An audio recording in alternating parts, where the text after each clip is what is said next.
పిల్లల్లో బ్రేక్ ని చూస్తున్నాం. గవర్నర్ కోట ఎమ్మెల్సీల అంశంలో తమిళసై తీసుకున్న నిర్ణయం సబబే అని కేంద్ర మంత్రి తెలంగాణ బీజేపీ రాష్ట్ర అధ్యక్షులు కిషన్ రెడ్డి అన్నారు. గవర్నర్ నిర్ణయాన్ని స్వాగతిస్తున్నామని అన్నారు. కవులు సేవ చేసే వారికి గవర్నర్ రాష్ట్రపతి కోటలో అవకాశం కల్పిస్తారు, కానీ ఇక్కడ మాత్రం అందుకు పూర్తిగా భిన్నంగా ఉందన్నారు. కేసీఆర్ కుటుంబానికి సేవ చేసే వారికి ఎమ్మెల్సీలు చేస్తున్నారని ఎద్దేవా చేశారు.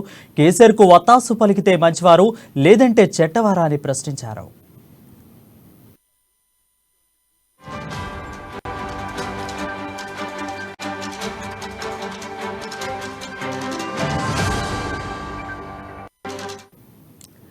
న్యూస్ చూస్తున్నాం. గవర్నర్ కోట ఎమ్మెల్సీల అంశంలో తమిళసై తీసుకున్న నిర్ణయం సభపై అని కేంద్ర మంత్రి తెలంగాణ బీజేపీ రాష్ట్ర అధ్యక్షులు కిషన్ రెడ్డి అన్నారు.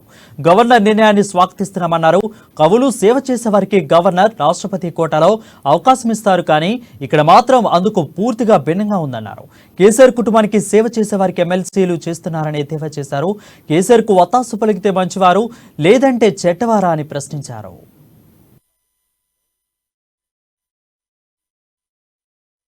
రాష్ట్ర శాసన మండలికి ఎమ్మెల్సీగా గవర్నర్ నామినేట్ చేసేటువంటి విషయంలో ఈరోజు రాష్ట్ర గవర్నర్ తీసుకున్నటువంటి నిర్ణయాన్ని నేను మనస్ఫూర్తిగా స్వాగతం పలుకుతా ఉన్నాను. గవర్నర్ గారిని అభినందిస్తా ఉన్నాను, ధన్యవాదాలు తెలియజేస్తా ఉన్నాను. గవర్నర్ కోట అనేటువంటిది లేక రాష్ట్రపతి కోట అనేటువంటిది మేధావులకు, విద్యావంతులకు, కవులకు, కళాకారులకు, సామాజిక కార్యకర్తలకు ప్రాధాన్యత ఇవ్వాల్సినటువంటి అవసరం ఉంటుంది, ఇంపార్టెన్స్.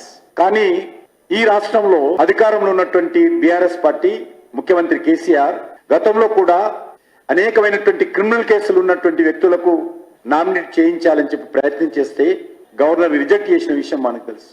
కేసీఆర్ కుటుంబానికి సేవ చేసేటువంటి వ్యక్తులను గవర్నర్ కోటాలో ఎమ్మెల్సీలుగా నియమించాల్సిన అవసరం లేదు.